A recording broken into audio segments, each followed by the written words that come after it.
Boa noite. As histórias de abuso, agressão ou qualquer outro tipo de violência contra crianças e adolescentes são notícias que, infelizmente, já fazem parte do nosso cotidiano. Não é raro vermos e ouvirmos nos veículos de comunicação manchetes que estampam as barbaridades que acometem aqueles que ainda não sabem se defender sozinhos.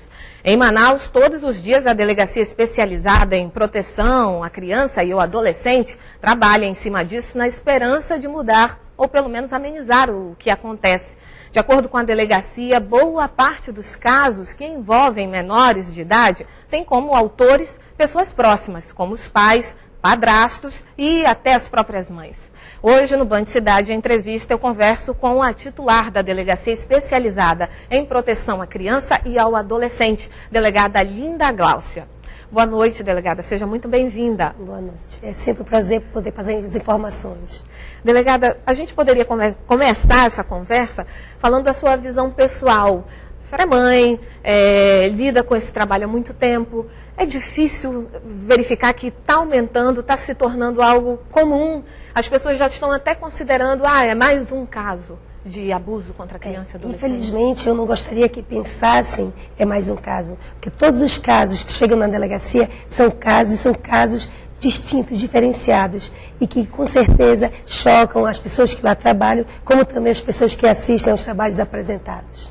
E nessa sua visão pessoal, o que está faltando? Por que a gente vê aumentar o número de casos? A impressão é correta? Aumentou? Ou a denúncia é que está acontecendo agora? Eu acho que hoje o número de denúncias, sim, aumentou, em razão até dessa credibilidade de trabalho que está sendo apresentado, aonde as vítimas e seus responsáveis já veem que não há a impunidade que antes existia tanto.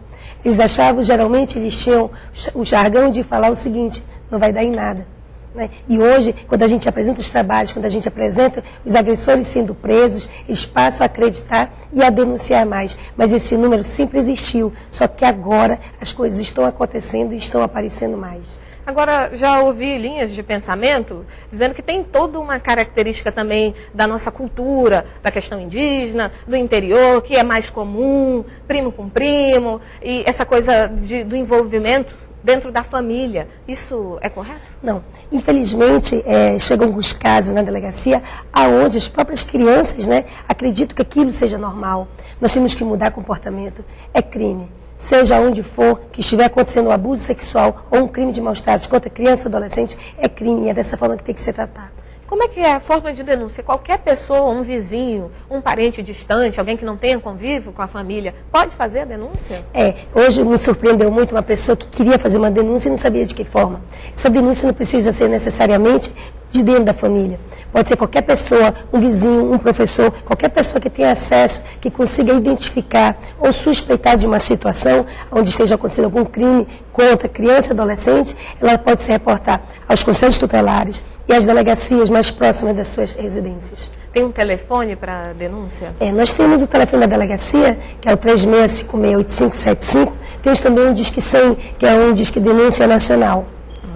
Agora, a pessoa se identifica ou ela pode ficar no anonimato? Não há necessidade de se identificar. O trabalho ele é feito de uma forma que o que a gente busca é a proteção, é a defesa do direito dessa criança. Então, quando recebemos essa denúncia, fazemos um trabalho onde vamos conhecer, localizar essa vítima, para daí sim, começar a fazer um trabalho primeiro com o setor nosso psicossocial, onde os psicólogos e assistentes social atendem essa criança vitimizada ou não. Daí, se elas identificarem que realmente está acontecendo alguma coisa, aí sim, passamos para fazer os exames periciais e a instalação do inquérito policial. Isso que eu acho bom a gente deixar claro, porque não significa que a pessoa, um vizinho que esteja desconfiado, que vai fazer a denúncia, vai estar expondo aquela família de uma maneira que é irreversível. A delegacia tem uma cautela muito grande em apurar, em verificar antes até de instaurar o inquérito. De instaurar o inquérito policial. Sim, há toda essa preocupação. Eu gostaria que essas famílias, quando denunciadas, que às vezes ficam muito revoltadas, já aconteceu de não ser verdade, mas a grande maioria, sim, tendo procedência essa denúncia. Então, que ela entenda que a delegacia tem que estar atuando, mesmo porque trata-se de crime, de uma ação incondicionada, aonde nós, ao tomarmos conhecimento, nós temos o dever de agir. Agora, já teve algum caso que lhe chocou pessoalmente? Que é difícil uma mulher mesmo lidar com essas situações, ainda mais quando você é mãe, né? Não tem como a nossa preocupação, né, enquanto mãe, eu também tenho família, né? Tenho filha, tenho sobrinhos maravilhosos, pessoas que eu amo muito. Então eu tento sempre passar que a forma de se proteger, né? Inclusive eu passo até uma tia muito chata, porque eu não gosto que eles participem de Twitter, da internet, que é um meio que os pedófilos têm usado muito. Para alcançar as crianças. E meu próprio Orkut, ele proíbe a imagem de criança e adolescente. Tanto é que para o adolescente ter esse perfil, ele vai mentir a idade dele. Quando ele mente a idade dele, ele fica muito vulnerável a qualquer tipo de situação, de abordagem que uma pessoa mal intencionada possa ter. Então, eu sempre tento orientar, dizer que não é assim, que tudo é o seu tempo, como também os adolescentes querem ter o direito de ir às festas, tem, mas existem os horários estabelecidos para retornar para sua casa. Existe toda uma responsabilidade. Eu acho que a partir daí, sim, a gente passa a orientar e tentar minimizar, né, as chances, né, disso acontecer. A senhora falou que crê sim, que aumentou. Já existia esse número de casos acontecendo aí, mas aumentou. Acha que a família tem alguma participação, ou indireta ou diretamente, pelo fato de não ter essa cobrança? Porque é muito falado a questão do diálogo com os filhos, mas os filhos precisam ter pais também. Precisam, como a lei cobra do cidadão comum algumas obrigações, eu acho que dentro de casa, a minha opinião pessoal, queria que a senhora também falasse pessoalmente com relação a isso. Precisa também ter pulso, ter controle? Educar é muito difícil. Porque educar exige dizer não algumas vezes. E esse não é dar limites, né? Que limite que a criança precisa, o adolescente precisa. O pai, quando ele diz o não, ele não está necessariamente sendo ruim. Para a criança naquele momento, com certeza sim. Mas nós, como maiores, como pessoas já que conhecem, que sabem do que está acontecendo, nós temos esse dever de, algumas vezes, dizer o não. É complicado. Eu penso que as mães saem para trabalhar, essa necessidade, os pais saem para trabalhar, deixam com algumas pessoas que, na maioria das vezes, não se faz uma investigação para saber da procedência da pessoa que você está deixando em casa. Isso é preocupante. Os pais têm que sair, têm que trabalhar? Tem. Mas saber quem está deixando em casa e fazer o contato direto com seus filhos, né, para saber se realmente as coisas estão seguras em casa e quanto eles estão trabalhando. Mesma coisa quando você opta por uma creche também, né? O acompanhamento. Exatamente, a creche também.